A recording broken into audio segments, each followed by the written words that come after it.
Kilometre அந்த ஒரு வேகத்துலதான் அந்த புயல் நகர்ந்துட்டு இருக்கு. ஆனா இந்த ஒரு தகவல் கூட ஒரு பொதுமக்களுக்கு சரியான முறையில தெரிவிக்கப்படல.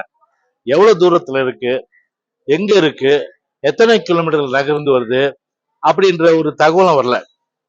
குறிப்பா மாமல்லபுரம் பகுதிகள்லாம் சுற்றுலா பயணிகள் சாதாரணமா அங்க 2 நாள் முன்னாடி போனவங்க இன்னைக்கு கடை 3 நாள் இன்னைக்கு பசி பெற்றுமா இருக்காங்க.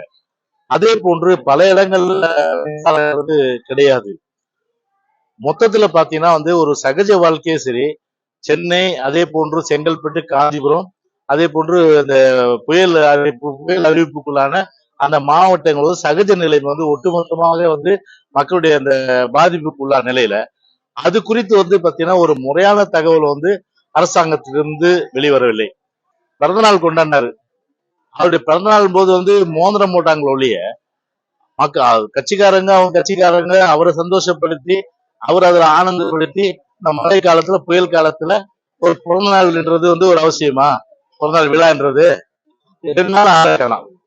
உதயநிதி பொறுத்தவரையில 2 நாளா எங்க போனாருன்னு தெரியல.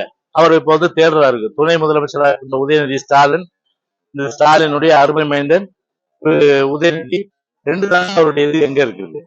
மழை தண்ணி எங்கேயுமே நிக்கல. பாருங்க, இங்க பாருங்க மழை தண்ணியில இது சாக்கடையும் மழை தண்ணியும் கலந்த நீர்ல இப்ப நாங்க நிக்கிறது. ஒரு தண்ணீர் இது. இந்த தண்ணியில எல்லாரும் நின்றுட்டு இருக்கோம். இப்ப இது ஸ்டாலின் கண்ணுக்கு தெரியல. இது ஸ்டாலின் வேணா நான் வேணா கூட்டு போறேன். சாலையில பாத்தீங்கன்னா தண்ணி இல்ல. ஏன்னா அவர் இருக்கிற இடம் ஒரு சொட்டு தண்ணி இல்ல. இப்படிப்பட்ட ஒரு முழு பூசி சோத்துல மறைக்கிற இல்லையா இன்னைக்கு ஸ்டாலின் இல்லாம இன்னைக்கு எந்த ஏடிஎம்ல பணம் செத்து போயிடலாம். ஊடகங்கள்ல எவ்வளவு இந்த மரணத்துக்கு யார் பொறுப்பு? அந்த இளைஞனுடைய அந்த குடும்பத்துக்கு யார் பொறுப்பு? இன்னைக்கு அதுக்கு ஒரு இன்னைக்கு 10 ரூபாய் செந்தில் பாலாஜி தானே அதுக்கு பொறுப்பு எடுக்கணும். இன்னைக்கு அரசு தானே பொறுப்பு எடுக்கணும்.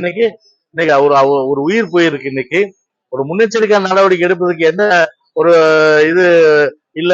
பல இடங்கள்ல மின்சாரம் கிடையாது. அப்படிப்பட்ட நிலையில ஸ்டாலின் வேணா என் கூட வரட்டும்.